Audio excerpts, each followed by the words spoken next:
Salone del Libro 2024, siamo all'Oval, lo stand è quello del Centro Studi Piemontesi, Cadre Studi Piemontesi, al W53. Da qui parliamo quest'oggi di Gipo Farassino, che è una vera e propria icona di questa nostra città e di questo nostro Piemonte. Ne parliamo tanto più volentieri in quanto il Centro Studi Piemontesi, Cadre Studi Piemontesi, ha pubblicato, o meglio vorrei dire ripubblicato, Assunto in Maccansun, che è questo libro che raccoglie i testi delle canzoni di Gipo Farassino, naturalmente cantate nel tempo. Dire chi sia stato Gipo Farassino non è facile perché è stato molte cose.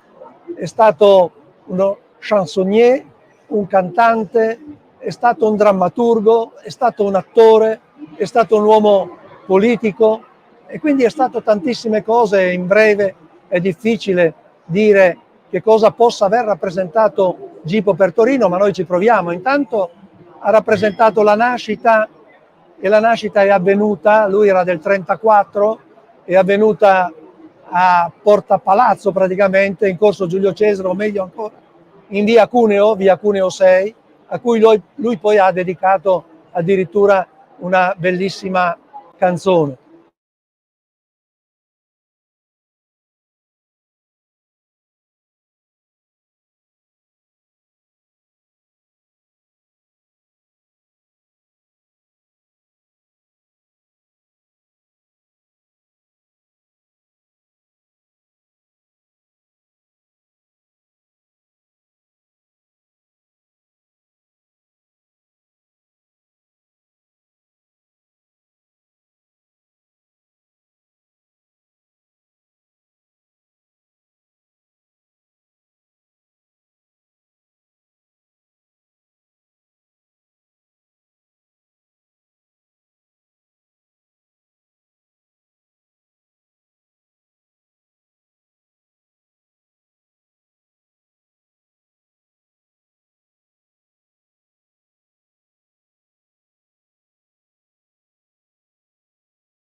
Era amico di Buscaglione, affermatissimo nel campo della canzone, e lì è nato il Gipo che ha fatto il salto in sostanza.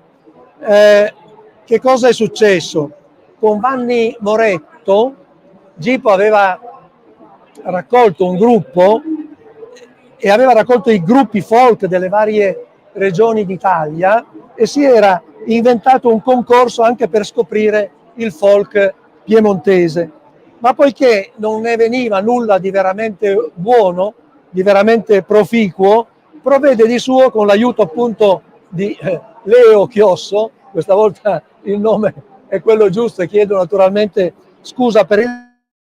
sforna un 33 giri, 12 canzoni per Gipo Farassino, che è un bel pezzetto di storia nostra. Il titolo di questo 33 giri era Mecit Turin, e tra le canzoni ci sono alcune delle canzoni più belle di Gipo, perché c'è De là dal punto della ferrovia, Ma missa in Mac e travaglio alla Fiat, Matilde Pellissero e il famosissimo Sangun Blues, insomma. Le musiche erano quelle di Giovanni Moretto e le orchestrazioni di un grande nome della televisione di allora, che è Enrico Simonetti, con il battesimo di Leo Chiosso sul risvolto. Lì c'è stato davvero il salto. Poi Gipo, dopo l'esperienza milanese, ritorna a Torino e a Torino diventa l'attore, il drammaturgo, fa rinascere il teatro in piemontese, e in questo c'è indubbiamente un grande merito. e poi attraverso le sue canzoni si può ben dire che si collochi lungo l'alveo, lungo la linea che avevano segnato ad esempio Brofferio e Norberto Rosa. È l'ultimo dei rappresentanti di una canzone che si radica nella popolarità di una città e di una regione, e si può ben dire che, a parte alcuni epigoni, dopo Gipo, ecco, un temperamento, un carattere come quello di Gipo non c'è più stato. Devo anche dire o fare un'osservazione che lega Gipo ad esempio ad uno scrittore anch'esso piemontese che ha fatto ha avuto i suoi altrove, che è Giovanni Arpino. Giovanni Arpino diceva che quando uno ha carattere si dice che ha cattivo carattere. In realtà non ha cattivo carattere, ha semplicemente carattere. E possiamo ben dire che Gipo abbia avuto carattere. Ha avuto carattere anche nel suo spazio politico. È stato capace, e questo la dottoressa Manerba lo ricorda sempre e con giustizia, è stato capace di lavorare molto per la comunità e la comunione dei piemontesi d'Argentina, quando è stato assessore alla cultura della regione Piemonte. Ecco, io ho tracciato, ma veramente in modo molto breve, quello che può essere stato Gipo Farassino per noi. Gipo merita ben altro, ecco, e quindi possiamo ben auspicare che di lui si dia memoria, ricordo, in qualche modo consistenza alla sua personalità, anche con altre iniziative che per la verità, almeno per ora, non mancano.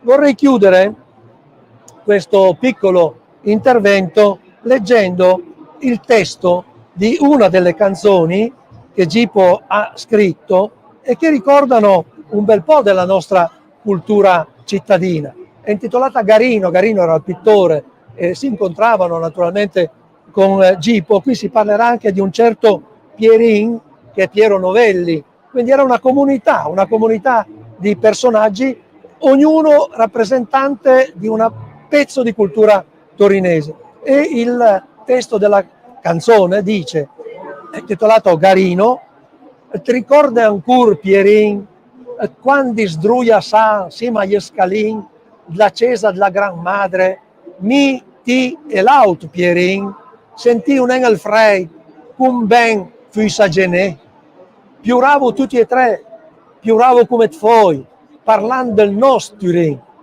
Ricordo che criave, ci mancano i gobetti, e noi fasiu il coro, un coro che sperdia il gris di Capucin. Sognavo una città che sbandierei Sancel col bleu de spazzapan e il bleu di toni di Prim Barachin. Sognavo una città che aveva forse Macpi il ricordo ratà delle tue prime teile en cake mia canzone.